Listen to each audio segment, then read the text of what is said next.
Are you new to sewing and not sure of all what you need to get started? Of course, having a good operating sewing machine is great to start, but what else do you need to sew your first project?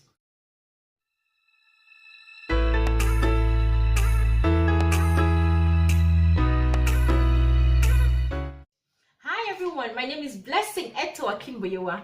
Welcome to my channel. So having a set of sewing supplies and tools that will help get you started and carry you throughout your entire sewing career will help. I have grouped these tools into 4 sections, which I call the cutting tools, the measuring tools, the marking tools, and the sewing tools. So let's get your beginner sewing kit started. Under the cutting tools, we have the scissors. Now, I recommend you own at least 2 pairs of cutting scissors. The big one for your fabrics, the smaller one for your pattern papers. You don't want to cut on pattern papers with your fabric scissors. You will lose the blades. It takes us to the thread cutter. The thread cutter is best for cutting out tiny threads on your project. Instead of using your large fabric scissors to cut on those tiny threads, it's best you use the small scissors to cut up those small threads. The seam ripper. This is used to take out any unwanted seams to give your project a perfect finish. It is easy to use and gets the job done real fast. The rotary cutter. As a beginner, it is not compulsory to own one, but if you like to have a rotary cutter, then you should first consider buying a self-healing cutting mat. This mat is best to use alongside the rotary cutter as it protects your table from getting damaged from the blade of the rotary cutter. Note that the blades are extremely sharp and if not handled properly can ruin your project and fingers. For the measuring tools, we have the measuring tape. This is used to measure the distance, length and width of whatever project you have to work on. It helps you know the right measurement to work with. Straight ruler. This is used to make adjustments on patterns and to rule straight lines. Curve ruler is used to draw a smooth curve either on your pattern paper or fabric.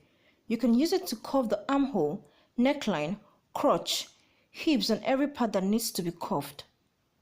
Under the marking tools, we have the tailor's chalk. This is used for marking on fabrics. Fabric pencils.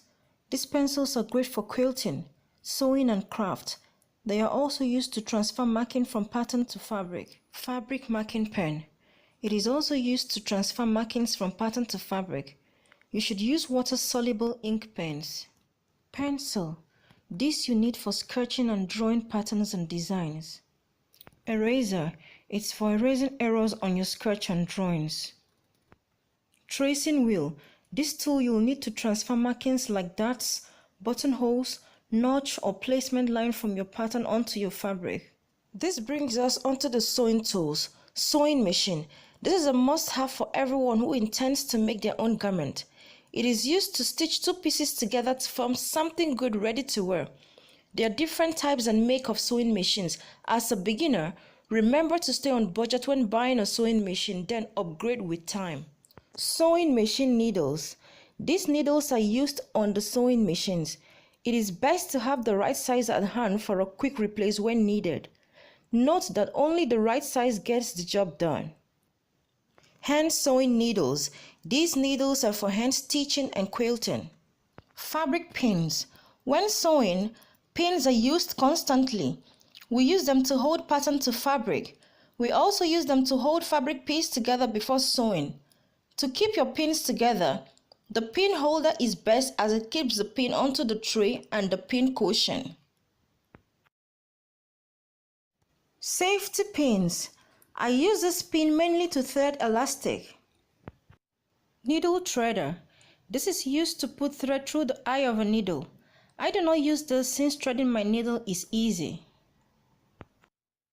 Fabric thread. Fabric thread is a type of yarn used for sewing.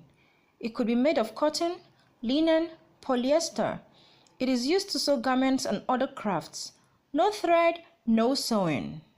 Yes, this brings us to the last item on the list, your fabric. Of course, this is what you will use to make your garments. There are different types of fabric you should consider for your projects. No fabric, no garment. I hope this video is helpful. Do subscribe to my channel to keep seeing videos from me, and remember to turn on the notifications so you can stay up to date. And until my next video, do have a pleasant day.